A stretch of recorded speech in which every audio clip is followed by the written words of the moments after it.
Okay, I'd like to do a short video here dealing with the topic of globalization. It's sort of to go along with the slides. You'll be able to go through the slides.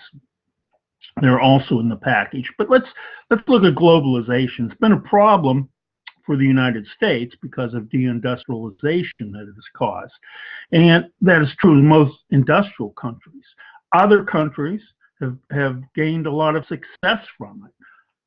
So we've got to talk about why. Who's competitive, who isn't competitive in this market, okay? First, let's look at the American issues. Why aren't we competitive in this global market? Let's look at, first of all, the discrepancies with our product costs that nobody else in the world has. If you look at the slides, you'll see one that shows the cost of a $20,000 car in this country to manufacture it, or the selling cost is $20,000. Manufacturing costs in that are $3,000 for healthcare, and that doesn't matter where we're talking Obamacare or whatever. In this country, healthcare costs get wrapped into our product costs. That's not true of other countries. So right away, you've got a car with a $3,000 disadvantage, if you will. If you look at the rest of it, there's $2,000 to $2,500 in pension cost of the workers in that price, and then another $500, and this continues to rise in regulations. So here you've got an American car sells for $20,000 versus, let's say, and we don't have one yet, but a Chinese car. We will shortly, by the way.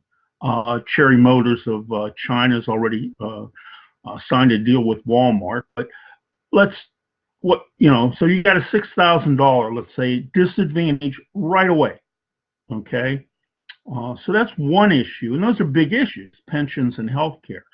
You might say, don't other countries have that? No, China does not. Europe does not. Now, Europe, you'll hear about their healthcare, but their healthcare is paid for by the government. Everybody pays a lot of taxes for it. I'm not making a statement here on healthcare, but it doesn't get wrapped into the product costs like it does in the United States. My argument as a manufacturer is we at least ought to have a tariff on incoming products so that our workers' healthcare and pensions are balanced out. I guess we're calling these now the latest thing. We call some of this border tax, traditionally known as tariffs, which you'll read about. Okay, so that's one issue. Another issue is currency manipulation. China, particularly in this case, they tend to peg their currency. Why? They want to keep their currency low, or the value of their yen low. That makes their products cheaper in the United States. For the United States, we've always tried to, because our politicians tend to look at it as a matter of prestige, and because we're the reserve currency for the world, we keep our dollar high. Well, that makes our products very expensive overseas. So it's a disadvantage to manufacturing. Manufacturers like me get happy when the dollar is going down, just the opposite of what you'll hear on TV, because our products are becoming cheaper and will sell more. So those are the real biggies. There are other ones out there that we need to look at why there is a disadvantage, okay? Now we might look at, let's see, a couple other notes here. I might break this up, I'm not sure. We want to look at the idea of a tariff. Like I say, a tariff right now is the hot issue politically, but it changes from administration to administration. From a manufacturing standpoint, we need tariffs. That's my opinion. Now, you're going to read about both ends of the spectrum. I've given you an interview in the Titans book of Adam Smith, okay, who looks at it as free trade, although you'll see there's problems with that. Most politicians have never read Adam Smith's Wealth of Nations. It's a 900-page monster of archaic English. But anyhow, you'll read that end, and Adam Smith never saw a factory. The steam engine wasn't even out yet. On the other end, you'll read about William McKinley, a American president who fought very hard for tariffs. In fact, most of the big companies and industry we have today owe their roots to the McKinley tariffs of the 1800 into the 1900s. So we'll look at both sides of that, okay? Again, I always take it from the manufacturing standpoint, not from the political standpoint. You may differ politically, but again, my perspective. Now, I put in the course as an optional reading, if you just want to hear my perspective on it, something I've written for the International Union, the Steelworkers, called a Manufacturing Manifesto. And that is in there, and that's a document that supports tariffs from a manufacturing standpoint. Okay. We've also seen that you know, the movement now, it's not just us now anymore. I mean,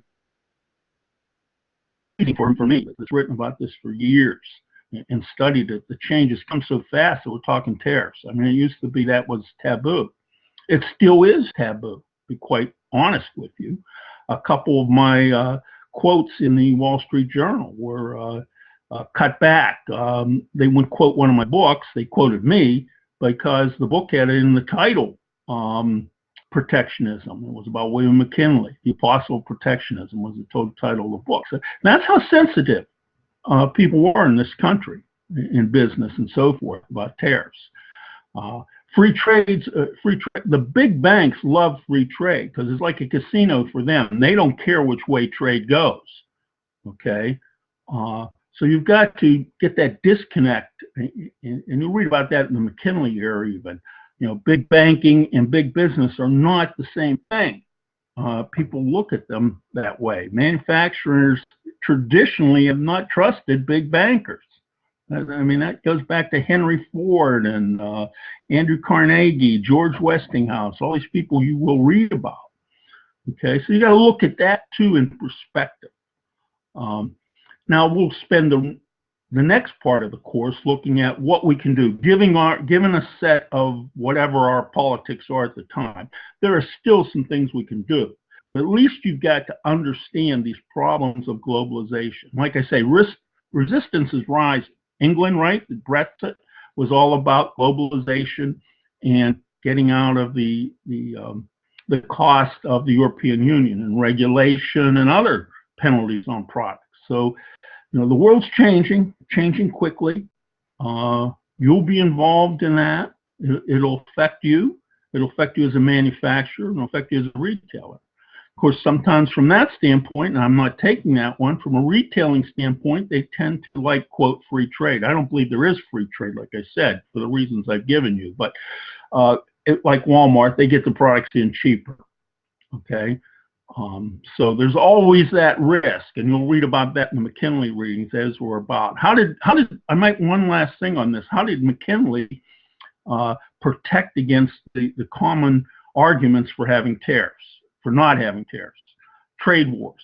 Well, McKinley's answer is the one that we're starting to talk about again. In any trade deal, he asked for reciprocity. That was his theme. In other words, if I trade $1 with you, you trade $1 with me, roughly. Okay? We didn't have these outrageous surpluses and deficits between countries. So when you're fair like that, it doesn't give the motivation for, quote, a trade war. I may disagree on the history of trade wars, by the way, with economists. You'll read some of that. I think the manufacturing view is different than the economist view, especially free trader view today, that no economist today would be a protectionist. I mean, they wouldn't even be allowed to eat at the same lunch table with other economists at big universities. They'd be relegated to work, basically. That's changing. It's changing. For the first time, people are starting to question if the king has clothes on around the world.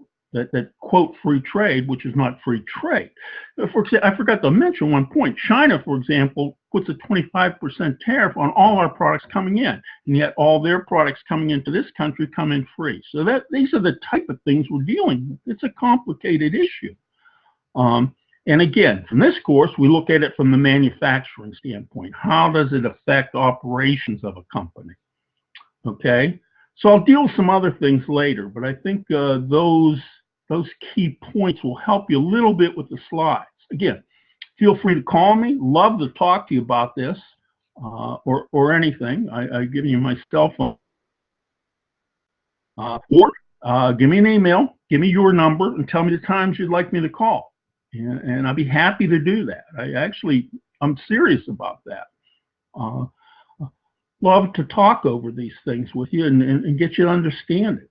It's important to me too. I mean, like I say, I do a lot of writing about this, so I'd like people to truly understand this message.